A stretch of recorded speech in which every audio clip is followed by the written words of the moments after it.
Bigo ang ICC prosecutors na ipabasura sa pretrial chamber ang hiling ni FPRRD na hindi sumipot sa kanyang confirmation of charges hearing. Absent man ang dating Pangulo, tuloy pa rin ang pagdinig sa kanyang kaso.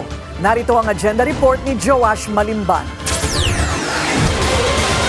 Maaaring umabsent si Pangulong Rodrigo Duterte sa magiging pagdinig ng kanyang confirmation of charges sa darating na Lunes. Yan ay matapos paboran ng pretrial chamber ang kanyang naging request. Matatanda ang tinutulan ng ICC prosecutors ang hiling ng dating Pangulo.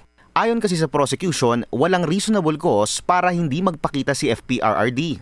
Una, hindi raw kasi sapat na basihan ng mga pahayag ng dating Pangulo sa kanyang letter request na hindi niya kinikilala ang jurisdiction ng ICC at ang aniya ay ginawang pagkidnap sa kanya nang isuko siya sa Philippine government Marso noong nakaraang taon. Ikalawa, fit, competent at physically and mentally able daw na dumalo si Duterte base sa mga ginawang examination sa kanya. Ikatlo, significant milestone daw para sa mga drug war victim ang physical appearance ni FPRRD sa pagdinig. Mahalaga rin daw na physically visible si Duterte habang dinedepensahan ng kanyang sarili sa kasong crimes against humanity. Pero para sa ICC pretrial chamber, bagaman speculative at walang impact sa court proceedings sa mga argumento ni FPRRD, lalo na sa jurisdiction ng ICC, sapat na mga sinabing probisyon ng dating Pangulo para payagan siyang umabsent sa kanyang sariling pagdinig. Sa agenda ng Billionaire News Channel, sinabi ni former spokesperson at Chief Presidential Legal Counsel Salvador Panelo na tila mas pabor siya na magpakita ang dating Pangulo. Kung ako siya, aatin ako.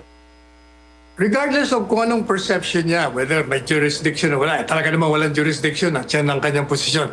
Kaya lang, isang taon na siyang nandun sa loob.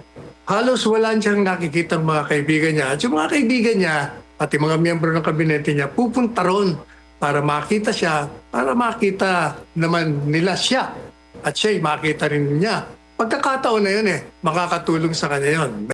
Una nang binatikos ng ilang kritiko ang hiling ng dating Pangulo na huwag dumalo sa kanyang confirmation of charges hearing. Sinabi ni ML Party List Representative Laila De Lima na propaganda at legal strategy lamang ito ni FPRRD. Aniya, layon lang nitong i-project ang isang defiant Duterte habang pilit kinukuha ang emosyon ng mga tao sa pamamagitan ng pagsasabing inaasahan niyang sa kulungan na siya babawian ng buhay. Sa Malacanang, sinabi ni Yusek Claire Castro na hindi manonood si PBBM sa confirmation of charges hearing ni FPRRD sa ICC. Abala raw kasi ang Pangulo sa ibang mga bagay sa bansa pero bibigyan naman daw siya ng update sa kaso. Hindi po kailangan mag-monitor ng Pangulo. Ang sabi nga po natin, ang minomonitor po ng Pangulo ay yung interest po ng ating bansa. Kung meron po mangyayari sa hearing, ito po ay personal po kay dating Pangulo Duterte. At tatandaan po natin na ang mga nagsampa po ng kasong to ay kapwa natin Pilipino.